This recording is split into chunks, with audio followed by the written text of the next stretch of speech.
কিছুদিন ক্যালেন্ডারে শুধু একটা তারিখ, আর কিছুদিন মনে থেকে যায় সারা জীবন। আজ তেমনই একটা দিন, একটা ভালোবাসার গল্পের 3 বছর পূর্ণ হওয়ার দিন। চলো তাহলে শুরু থেকে শুরু করি। তো বন্ধু আর বন্ধুর বইয়ের জন্য আমরা অ্যানিভার্সারি স্পেশাল একটা গিফট বেচেছি। সেটা বেচেছি বলতে ভুল, আমরা নিয়েছি, সেটা এখন দেখাচ্ছি। টান টান টান টান টাডা। এটা হচ্ছে ফান্টুসের জন্য, এটা ফান্টুসের বইয়ের জন্য, সরি আমাদের বৌদিদের জন্য। আচ্ছা, তো এই গিফটটাই দিচ্ছি আমরা। এখন দেখা যাক, এসি ভাইয়ের দোকানে, ভাই কত কম করে দেখি। এখন মাসের শেষ, কিন্তু বাজেটের সমস্যা, দেখা যাক কি হচ্ছে। ভাই বলো ভাই, কত দিতে হবে? আমরা এখন আছি বুনিয়াদপুর খাদিম শোরুমে, আর সামনে আছে আমাদের রাজুদা। আর প্রতীকের জন্য আমরা একটা গিফট নিয়েছি। গিফটটা কোথায় রে? তো আমাদের ওইটা নেওয়ার পর, যে গিফটটা নিয়েছিলাম ওটা নেওয়ার পর কিছু টাকা বেঁচেছে, তো তাই জন্য ভাবলাম বন্ধুর জন্য একটা গিফট নিয়ে নিই। তো বন্ধুর জন্য একটা চাবি আর একটা পার্স। এটার দাম কত হলো? 12.9 নেই তোদের জন্য আরো হবে। বন্ধু তোকে অনেক দামি গিফট দিচ্ছি বন্ধু। 3 বছর আগে শুরু হয়েছিল ভালোবাসার একটা সুন্দর গল্প। আজও সেই গল্প একই রকম রঙিন, কিন্তু সব গল্প একভাবে শুরু হয় না। আর কিছু গল্প ঠিক প্রতীক আর দীপার মতো শুরু হয়েছিল ভালোবাসা থেকে। তাদের এই পথটা সহজ ছিল না, অনেকটা সময়, অনেকটা বিশ্বাস আর একে অপরকে না ছাড়ার জেদ। আর আজ আবার সেই গল্পটাই নতুন করে বেঁচে উঠেছে এই ছোট্ট একটা মুহূর্তে।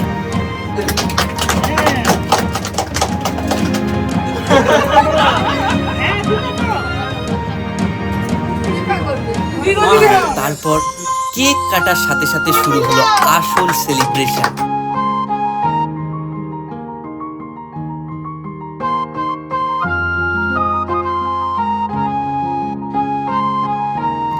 আমরাও মিশে গেলাম সেই খুশির মুহূর্তে। এইদিকে আমাদের লাইটম্যান লাইট ধরে ব্যবস্থা করছে, ভালো যাতে ছবি আর ভিডিও আসে। পড়া মোবাইলটাকে এদিকে দেখা। গিফটটা নিয়ে আসছি দীপার জন্য। আবার জোরে বল।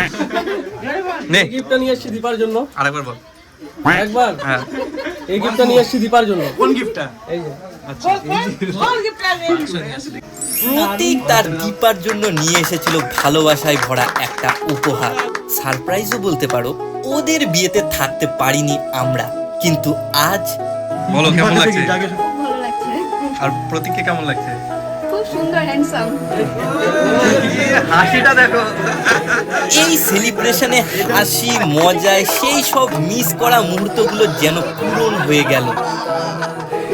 আমরা সবার তরফ থেকে, সবার না, বন্ধুদের তরফ থেকে। আমরা বন্ধুদের তরফ থেকে গিফট তুলে দিলাম বৌদির হাতে।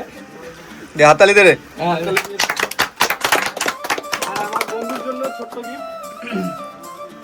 ধন্যবাদ। বন্ধু পার্স গিফট করেছি, যাতে এই পার্সে সবসময় টাকা ভরে থাকে। খাওয়াতে পারে বন্ধু। পড়া দে, আংটিটা পড়া।